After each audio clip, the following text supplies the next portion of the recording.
બનાસકાંઠાના ગાણા ગામે યોજાઈ રહેલા ડ્રોમાં હવે પોલીસ ત્રાટકતા જે આયોજકો હતા તે ફરાર થયા છે। લાઇબ્રેરી બનાવવા ગાણા ગામે યોજાયેલા ડ્રો દરમિયાન પોલીસ ત્રાટકી। લકી ડ્રોના આયોજન સમયે યુટ્યુબ પર થઈ રહ્યું હતું લાઈવ પ્રસારણ। છેલ્લા 3 મહિનાથી ડ્રોની કૂપનનું વેચાણ પણ થઈ રહ્યું હતું, જ્યારે આગથડા પોલીસની ગાડી જોઈ ડ્રોના આયોજકો ફરાર થયા। ડ્રોના નામે લોકોને છેતરતા શખ્સો સામે કાર્યવાહી કરવાની પણ માંગ ઉઠી છે। બનાસકાંઠા જિલ્લામાં અત્યાર સુધીમાં નોંધાઈ ચૂકી છે 6 ફરિયાદ।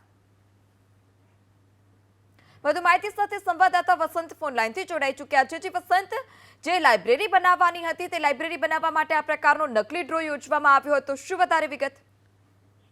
બિલકુલ, જો વાત કરવામાં આવે તો બનાસકાંઠા જિલ્લામાં હાલ લકી ડ્રોના નામે છેતરપિંડીની 6 જેટલી ફરિયાદ નોંધાઈ ચૂકી છે। ખાસ કરીને જો વાત કરવામાં આવે તો ગઈકાલે લાખણીના ગાણા ગામે લાઇબ્રેરી બનાવવા માટે આ ડ્રો છે તે યોજવામાં આવી રહ્યો હતો। તે પહેલા જ પોલીસ ત્રાટકી હતી અને પોલીસ ત્રાટકતા જ જે લકી ડ્રોના આયોજન થઈ રહ્યું ત્યાં જે આયોજકો છે તે ફરાર થયા છે।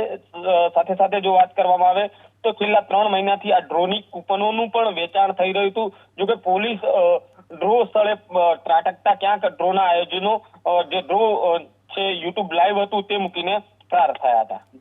જી વસંત, સમગ્ર માહિતી બદલ આભાર। તો છેલ્લા 3 મહિનાથી ડ્રોની કૂપનનું જે વેચાણ હતું તે વેચાણ થઈ રહ્યું હતું। ડ્રોમાં પોલીસ ત્રાટકી હતી અને પોલીસની જે ગાડી હતી જીપ હતી તે જોતા જ જે આયોજકો હતા તે ફરાર થયા હતા। એટલું જ નહીં, આ જે ડ્રો હતી તેનું લાઈવ પ્રસારણ પણ કરવામાં આવી રહ્યું હતું।